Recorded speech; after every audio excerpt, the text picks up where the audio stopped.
Parler de la chasse depuis un mois, elle est ouverte. Le moins qu'on puisse dire, c'est que les chasseurs font beaucoup parler d'eux dans la presse et sur les réseaux sociaux, notamment en raison d'un slogan, les chasseurs premiers écologistes de France, des chasseurs qui affirment donc protéger la biodiversité animale. Ça paraît un peu contradictoire, mais ça devrait vous plaire, ça. Oui, ça devrait nous plaire, mais c'est plutôt provocateur, parce que c'est vrai que c'est un message qu'il martèle à coups d'affiches et de spots diffusés sur les réseaux sociaux. Et vous allez le voir, par exemple, avec ce clip, où on voit de très belles images de la nature, des biches, des samois qui gambadent en toute liberté. Bien sûr, on voit jamais de cadavres, on voit jamais de sang, pas de fusil. Les chasseurs, vous allez le voir, ressemblent plutôt à des scientifiques. Et bien sûr, toutes ces belles images sont accompagnées par une musique qui, pour accentuer le côté émotion. Et quand vous le comparez à des images d'associations pro-environnement, comme vous venez de voir là à l'instant, eh bien, on retrouve les mêmes codes de communication pro-environnement. Donc forcément, les écologistes, les associations qui protègent les animaux ont réutilisé, ont réagi en utilisant justement ces affiches-là. Vous allez voir par exemple un exemple, une affiche qui a été détournée par les associations et qui ont rectifié. Vous voyez un petit mot, non, ce n'est pas vrai. C'est par exemple là, c'était pour dire qu'ils chassaient quand même en période de migration. Donc c'est pas possible qu'ils soient des écologistes. Mais en quoi les chasseurs justement seraient-ils protecteurs de la nature? C'est eux qui tuent les animaux quand même. Oui, parce qu'en fait, c'est pas aussi simple que ça. Il faut être honnête. Caricaturer les chasseurs, c'est pas la meilleure des solutions. Il faut vraiment regarder leur réaction sur le terrain. Par exemple, il faut savoir qu'ils accompagnent, qu'ils participent à la surveillance de la santé de la faune sauvage et qu'indirectement, ils protègent la santé des élevages. On prend l'exemple actuel. Il y a un risque de propagation de la fièvre porcine à la frontière belge. Ça vient de Belgique. Et donc, les élevages de porcs sont menacés puisque c'est une maladie qui est extrêmement contagieuse et qui peut tuer 100% des porcs. Et cette maladie-là, ce virus, peut être véhiculé par la faune sauvage. Donc les chasseurs, qui sont nombreux sur le terrain, malheureusement, ils vont quand même participer pour mettre des clôtures et faire des prélèvements sur les cadavres des animaux qu'ils ont abattus et qui pourraient être porteurs. Donc ils les envoient au laboratoire et ça permet une réelle surveillance.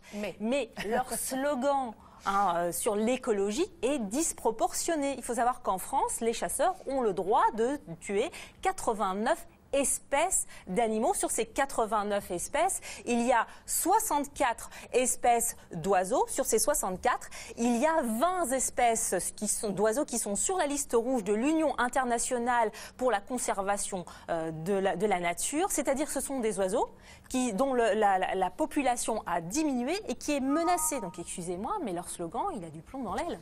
Alors quand même, ils justifient leur action en disant que ce sont des régulateurs de la faune, que grâce à eux, il y a encore du petit gibier dans les campagnes et qu'en plus, ils protègent les champs des attaques de sangliers en surnombre. Bon, il y a vraiment beaucoup de choses là-dedans. Il faut savoir par exemple que le meilleur régulateur, c'est le prédateur direct d'une espèce. Qu'est-ce que ça veut dire? Le prédateur direct, qu'est-ce qu'il va faire? Il va tuer pour se nourrir. Il va tuer une proie simplement pour se nourrir. Donc, en gros, il ne va pas tuer trop d'espèces et il va faire en sorte par la force des choses, la survie de l'espèce qui est dans la catégorie proie ne va pas être menacée.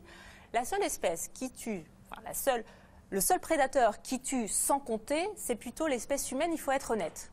Voilà, c'est comme ça. Après, il y a autre chose. Effectivement, on entend souvent qu'ils régulent les sangliers et la population des cervidés qui seraient en surnombre. C'est d'abord parce que les grands prédateurs qui sont le loup, le lynx et les ours ont disparu ou pratiquement disparu de la nature. Et comme par hasard, ce sont quand même les chasseurs qui poussent un petit peu les éleveurs en première ligne pour leur dire attention, il ne faut surtout pas réintroduire de loups, surtout pas, il ne faut pas réintroduire des ours parce qu'ils vont attaquer vos brebis. Donc là, c'est quand même... Enfin voilà.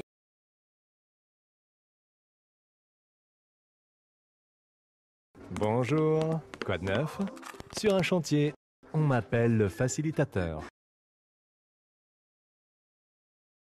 Il faut savoir, c'est que s'il y a plus d'animaux comme ça dans la nature, de gibier, c'est aussi parce que, il faut le savoir, sur les 30 millions d'animaux qui sont abattus chaque année en France en période de chasse, 20 millions sont issus de la... Enfin, c'est pas les 20 millions, c'est un quart qui serait issu d'un élevage.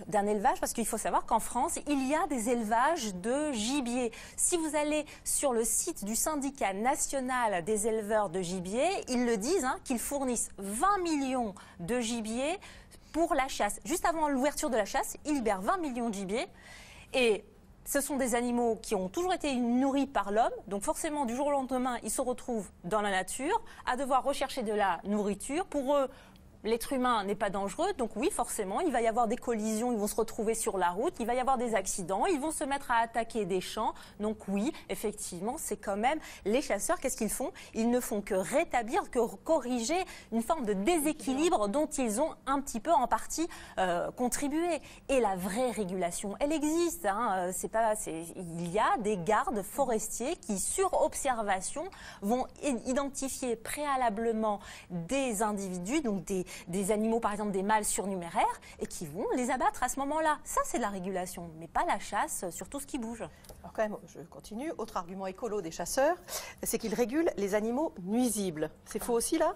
Alors, les nuisibles, ça c'est encore une autre chose. Les nuisibles, pour les chasseurs, les nuisibles, c'est les renards, les belettes, les blaireaux, les buses. Alors, ils auront collé cette étiquette parce que ce sont des prédateurs de petits gibiers, donc des concurrents des chasseurs. Si vous prenez juste l'exemple du pauvre renard qui traîne cette réputation de voleur de poules, eh bien le renard, lui, ce qu'il préfère, c'est plutôt les rongeurs, les campagnols. Un renard, en fait, il rend service aux agriculteurs puisqu'il va manger, un renard mange à peu près 3000 rongeurs par an.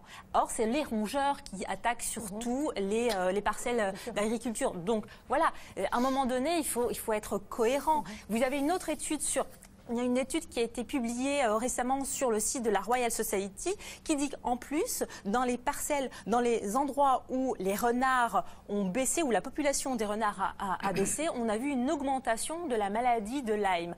La maladie de Lyme, je rappelle, c'est une maladie qui touche aussi les humains, qui est véhiculée par une bactérie, la Borrelia, qui est transmise par les tiques.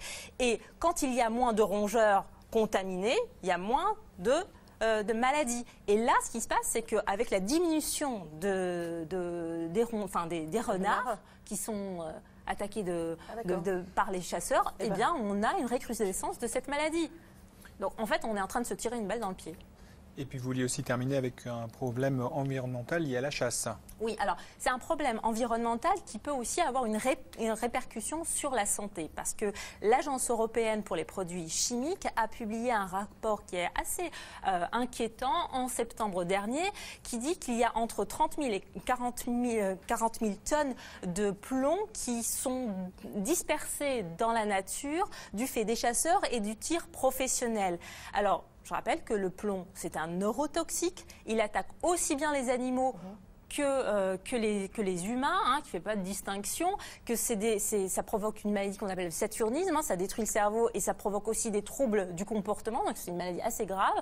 En tout cas, ça provoque des dégâts assez graves. Et juste pour avoir une idée, en France, il y a environ 1 114 000 chasseurs. C'est un quart des chasseurs en Europe. La période de chasse s'étend de 4 à 6 mois selon les espèces.